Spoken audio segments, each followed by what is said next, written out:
கோதுமையை வச்சு இப்படி இவ்வளவு சுலபமாக செய்ய முடியுமா? அந்த அளவுக்கு ரொம்பவே புதுமையான முறையில் அருமையான ரெசிபிங்க. ரொம்ப சுலபமாக செஞ்சிடலாங்க.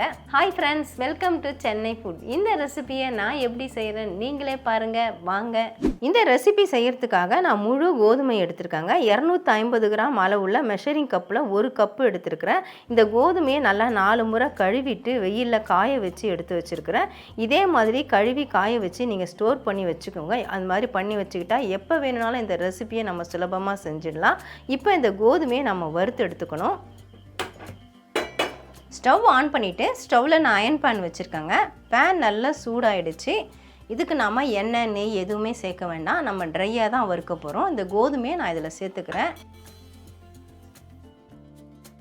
கோதுமை நல்லா படன்னு பொரியணும். அதே சமயம் நல்ல வாசம் வரணும். அந்த அளவுக்கு வறுத்துக்கோங்க. இப்போ பாருங்கள், கோதுமை நல்லா அப்படியே படன்னு பொரிய ஆரம்பிச்சிருக்கு. உங்களுக்கு தெரியும்னு நினைக்கிறேன். இந்த மாதிரி எல்லா கோதுமையும் அப்படியே படன்னு பொரிய ஆரம்பித்து வறுபட்ட உடனே நம்ம சட்டுன்னு ஸ்டவ் ஆஃப் பண்ணிவிட்டு பிளேட்டுக்கு மாற்றிடணும். இப்போ நல்லா வாசமும் வர ஆரம்பிச்சிருச்சு. நிறம் மாறணுன்ட்டு அவசியம் கிடையாதுங்க. நமக்கு நல்லா பொரிஞ்சு வந்தாலே போதும். இப்போ நான் ஸ்டவ் ஆஃப் பண்ணிடுறேன். இந்த சூட்லேயே மிச்சம் இருக்கிற அந்த 1-2 கோதுமையும் பொரிஞ்சிடும். லேசாக நிறம் மாற ஆரம்பிச்சிருச்சு. இப்போ நாம் பிளேட்டுக்கு மாற்றிக்கலாம். நல்ல வாசம் வருதுங்க. கமகமன்னு வாசனை வந்துட்டுருக்கு.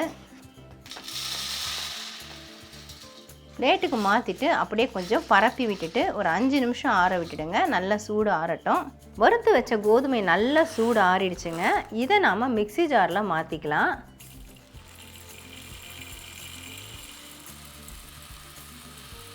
எவ்வளவு நைஸாக அரைக்க முடியுமோ அவ்வளவு நைஸாக அரைச்சி எடுத்துக்கோங்க. இந்த மாதிரி நல்லா நைஸாக அரைச்சி எடுத்துக்கோங்க.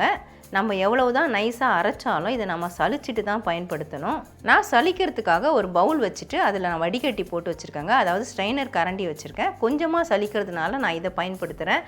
நீங்கள் அதிகமாக சலிக்கணும்னா சல்லடை பயன்படுத்திக்கோங்க. இதில் நான் சேர்த்து விட்டுக்கிறேன்.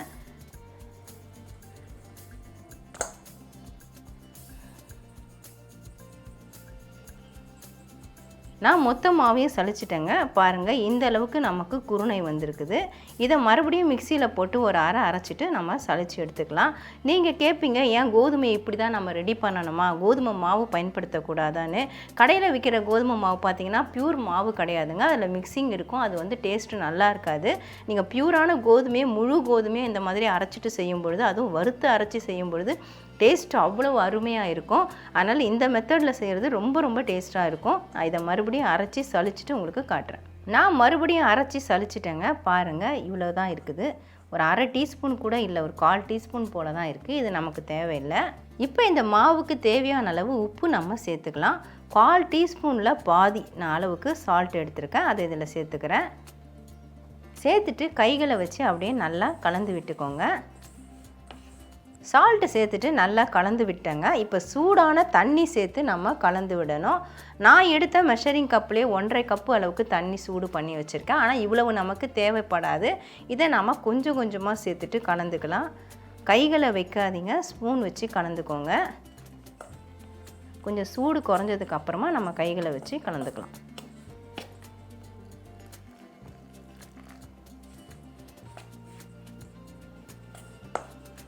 தேவையான அளவு தண்ணி சேர்த்துட்டு இப்போ நல்லா கலந்துட்டேங்க. இன்னும் நான் கைகளை வச்சு பிசையில், ஸ்பூன் வச்சு தான் பிசைஞ்சிருக்கேன். நான் மொத்தம் 1.5 கப்பு அளவுக்கு தண்ணி சூடு பண்ணியிருந்தேன். எனக்கு 3/4 கப்பு அளவுக்கு தான் தண்ணி செலவாச்சு. நீங்கள் எடுக்கிற கோதுமையை பொறுத்து நீங்கள் தண்ணி சேர்த்துக்கலாம். பார்த்து சேர்த்துக்கோங்க, ஆனால் மொத்தமாக சேர்த்துடாதீங்க. இப்போ ஓரளவுக்கு சூடு குறைஞ்சிருக்குங்க. நான் ஸ்பூனை எடுத்துடுறேன். இப்போது கைகளை வச்சு அப்படியே நல்லா உதுத்து விட்டு பிசைஞ்சிக்கலாம். கைகளை வச்சு நல்லா பிசைஞ்சு விடுங்க. இந்த மாதிரி நல்லா உதிரியாக இருக்கணும். கையில் அப்படி சேர்த்து பிடிச்சா மொத்தமாக பிடிக்க வரணும். கொழுக்கட்டை மாதிரி உதுத்து விட்டால் நல்லா உதிரியாக வரணும். இதுதான் மாவோட பக்குவம். இப்போ இதை வாசனைக்காக நான் ஏலக்காய் பொடி சேர்த்துக்கிறேன். 1/2 டீஸ்பூன் அளவுக்கு ஏலக்காய் பொடி சேர்க்குறேன். நான் சர்க்கரை சேர்த்து அரைச்ச ஏலக்காய் பொடி இது. சேர்த்துட்டு ஒரு முறை நல்லா கலந்து விட்டுடலாம். சப்போஸ் உங்கள்கிட்ட ஏலக்காய் பொடி இல்லைன்னா ஒன்றும் பிரச்சனை இல்லை. நீங்கள் கோதுமை அரைக்கும் பொழுது 3 ஏலக்காய் சேர்த்து அரைச்சிடுங்க. நல்லா மணமாக இருக்கும்.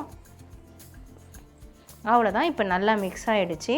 இதில் சேர்க்கறதுக்காக ஒரு சின்ன தேங்காய் முடி, அதாவது மீடியம் சைஸ் தேங்காயில் பாதி தேங்காய் முடியை அதில் இருக்கக்கூடிய கருமை பகுதியெல்லாம் எடுத்துகிட்டு வெண்மையாக இருக்கிற பகுதியை மட்டும் துருவி எடுத்து வச்சுருக்கேன். அதை நான் இதில் சேர்த்துக்கிறேன்.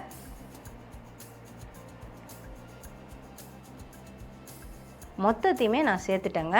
தேங்காய் சேர்க்குறதெல்லாம் உங்கள் விருப்பம் தான். உங்களுக்கு எவ்வளவு தேவையோ அவ்வளவு நீங்கள் சேர்த்துக்கலாம். மறுபடியும் ஒரு தடவை அப்படியே கலந்து கொடுத்துடலாம். தேங்காயை இந்த மாதிரி சேர்த்து வேக வைக்கிறதுனால செரிமான பிரச்சனையும் இருக்காதுங்க. ஏன்னா தேங்காய் நல்லாவே வெந்துடும். நம்ம வெந்ததுக்கப்புறம் சேர்க்குறத விட இந்த மாதிரி சேர்த்து வேக வைக்கிறது அருமையாக இருக்கும். இப்போ கடைசியாக இதில் பார்த்தீங்கன்னா நான் நாட்டு சர்க்கரை சேர்க்க போகிறேன். நிறைய பேர் கேட்குறீங்க, நாட்டு சர்க்கரையை சேர்த்து வேக வைக்கிறீங்க, தனியாக கடைசியில் சேர்க்கலாமேன்ட்டு. நாட்டு சர்க்கரை நம்ம சேர்த்து வேக வைக்கும்பொழுது அந்த இனிப்பு சுவை அதில் நல்லா ஏறிட்டு டேஸ்ட்டு நல்லா இருக்கும். அதனால வேகாமல்லாம் போயிடாதுங்க, அருமையாக இருக்கும். சப்போஸ் உங்களுக்கு அந்த மாதிரி சேர்த்து செய்கிறது பிடிக்கல அப்படின்னா நீங்கள் அப்புறமா சேர்த்துக்கலாம். நான் இப்போவே சேர்த்துடுறேன். 1 கப்பு நம்ம முழு கோதுமை எடுத்தோம், 1/2 கப்பு நான் நாட்டு சர்க்கரை எடுத்திருக்கேன். அதை இதில் சேர்த்துக்கிறேன். சேர்த்துட்டு கூடவே நல்லா சுவையாக இருக்கிறதுக்காக 1 டீஸ்பூன் அளவுக்கு நெய் சேர்க்குறேங்க. இது ஆப்ஷனல் தான், நீங்கள் விருப்பப்பட்டால் சேர்த்துக்கோங்க. இப்போ எல்லாத்தையும் நல்லா கலந்து விட்டுடலாம். அவ்வளவுதாங்க. நாட்டு சர்க்கரையும் சேர்த்துட்டு நெய் சேர்த்து நல்லா கலந்து விட்டாச்சு.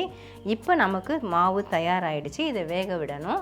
வேக வைக்கிறதுக்காக ஸ்டவ் ஆன் பண்ணிவிட்டு ஸ்டவ்வில் இட்லி பாத்திரம் வச்சு 2 டம்ளர் அளவுக்கு தண்ணி ஊற்றி வச்சுருக்காங்க. தண்ணி இப்போ நல்லா சூடாகிட்டு இருக்குது.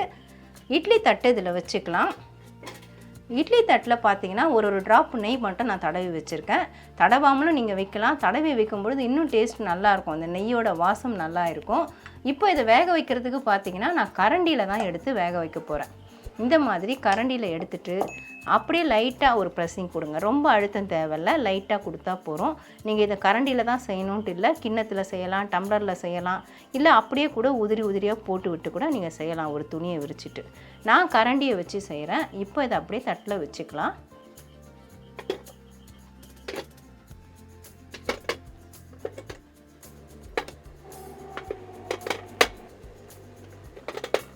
அவ்வளவுதாங்க. எல்லா குழிலையுமே நான் வச்சுட்டேன். மிக்ஸ் பண்ண மாவும் எனக்கு கரெக்டாக போயிடுச்சு. இப்போ மூடி போட்டு விட்டுடலாம். ஸ்டவ் ஹை ஃப்ளேமில் வச்சுக்கோங்க. 7 நிமிஷத்துலேருந்து 8 நிமிஷம் வரைக்கும் நீங்கள் வேக விடலாம். 8 நிமிஷம் வேக விட்டுட்டு நான் ஸ்டவ் ஆஃப் பண்ணிட்டேங்க. இப்போ நான் மூடி ஓப்பன் பண்ணுறேன்.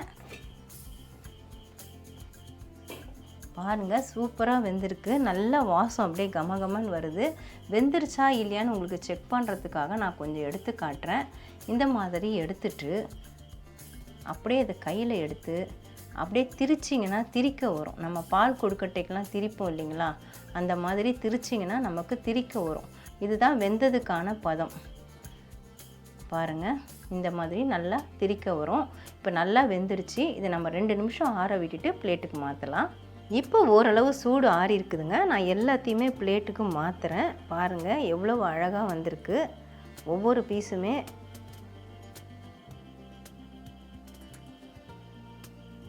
அவ்வளவுதான். பிளேட்டில் இருந்தது எல்லாத்தையுமே எடுத்துட்டேன். வாசனை அவ்வளோ கமகமகமன்னு வருதுங்க, அந்த வெந்த வாசனை. ஏன்னா நம்ம கோதுமையை வறுத்து அரைச்சி செஞ்சதுனால அவ்வளோ மணமாக இருக்குது. இப்போ பாருங்கள், நான் உங்களுக்கு உதுத்து காட்டுறேன். இது நான் உங்களுக்கு இதுலேருந்து உடச்சி சாம்பிள் காமிச்ச பீஸ் தான் இது. அவ்வளோ உதிரி உதிரியாக நல்லா வெந்து வந்திருக்கு பாருங்கள். எவ்வளோ சூப்பராக வந்திருக்குது. இதை நீங்கள் மார்னிங் பிரேக்ஃபாஸ்ட்டுக்கும் செஞ்சு கொடுக்கலாம், நைட்டு டின்னருக்கும் செஞ்சு கொடுக்கலாம். குழந்தைங்க ஈவினிங் டைமில் பசின்னு கேட்டாலும் சட்டுன்னு செஞ்சு கொடுத்துடலாங்க. நான் சொன்ன மாதிரி கோதுமையை மட்டும் நல்லா கழுவி துணி போட்டு வெயிலில் காய வச்சு எடுத்து ஸ்டோர் பண்ணிட்டா போகிறோம். சட்டுன்னு நம்ம வறுத்து இதை நம்ம செஞ்சிட முடியும். அருமையாக இருக்கும். நல்ல ஆரோக்கியமான ரெசிபியும் கூட. இப்போ டேஸ்ட் எப்படி இருக்குன்னு பார்த்துடலாமா?